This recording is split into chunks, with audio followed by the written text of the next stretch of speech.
To be honest with you, like I said, before I was a Muslim, I used to think a lot. You understand? And to the degree, like I said, it used to make me get depressed because my mind used to go into overload. I used to start thinking about everything because I've been through a lot.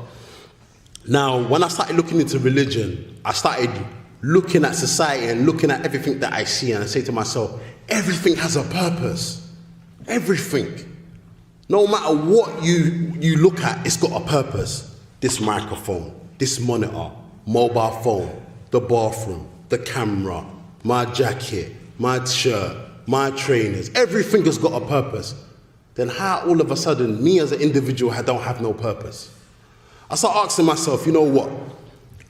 I know no matter what, I'm gonna die. No matter what, it doesn't matter where I hide. I can go live in the desert. I can go and live in lofty mountains. I know no matter where I go, I'm gonna die. So I start asking myself, wait, am I created for no reason? What's the point of me being on this earth and then just living and then, having a family, buying a house, having some luxuries, bam, I'm gone.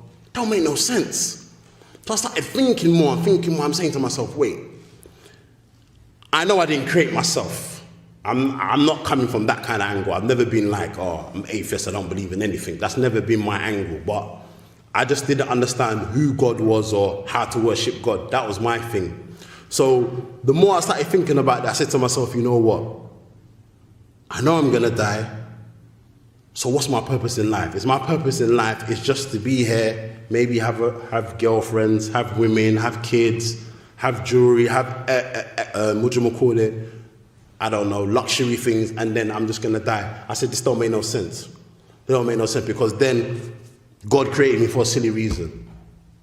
So I started thinking, what's my purpose of life? And that's when you start looking at things like, the prophets. I start reading about the prophets. I start reading about the prophet Moses and whatnot. And I noticed one thing when I started looking into all the prophets. They all call to the same thing.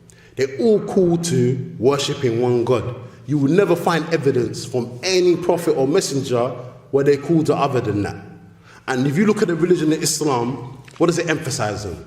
It emphasizes on Tawheed, worshipping one God, directing your worship to one God, not associating partners with God. And one of the things when I looked into Islam, I asked the people who were Muslim, I was saying, wait, but you don't worship Muhammad though? Like, you do everything he does, like, what's all that about? Do you understand? And when they started breaking it down to me, they said, listen, we don't worship Muhammad, we don't pray to Muhammad. Do you understand? But we follow his example. And they started breaking it down and showing me about other prophets and other messengers. And it made sense to me because, look, if God put an angel on the earth, it would be hard for us to follow the angel. Why? Because the angel's superior. It's not like us. So God sending people amongst us who are like us to follow his example is easier for us to follow. It's easier for us to famine. It's easier for us to get down with because it makes sense. If you've got a superhuman being, you look at this human being, you'll be like, I can't, this is too much. Do you understand? This is above my head. But if you look at the examples of the prophets and messengers, they married like us. Do you understand? They worked like us. They lived like us. And they died like us. Do you understand? It's all the same. And it made sense to me. So the more I started looking into this and the more I started looking into Islam, I said, you know what? This is the only religion I can see what has no contradictions. I asked so many people, show me contradictions in the Quran. It don't exist. It don't exist. Show me where in the Quran it tells me to worship other than God. It don't exist. So when I started looking on the emphasis on Tawheed, it made sense to me, directing my worship to one God. Because when I was looking into Christianity, all this God is free and stuff like that, I couldn't get it around my head. It was too much for me. And the next thing, I'm being honest with you. I'm just going to be open with you. When they said to me, Jesus is God, and obviously I've grown up knowing that Jesus is a white man. So for me, I couldn't fathom that. I'm like, why is God white? Now, I'm being honest with you. I used to ask myself this, why is God white?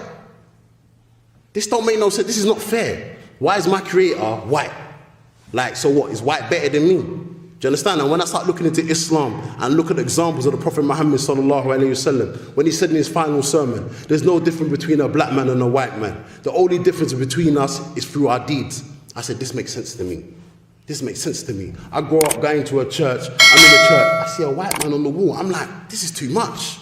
I can't get down with this. Like, I'm being honest with you. I can't get down with this. This is not fair. This is not fair. Why is my creator white? Just like Nation of Islam. Why is their creator black? It don't make sense. So it makes, okay, if God is black, so what about white people and every other race? How are they going to feel? Do you understand? So it's the same thing. So when I started looking into Tawheed and looking at the values and the teachings of Islam, I said, you know what? This makes sense to me. And it was easy for me to accept Islam after that. So that was the main reason for me taking Islam as my religion.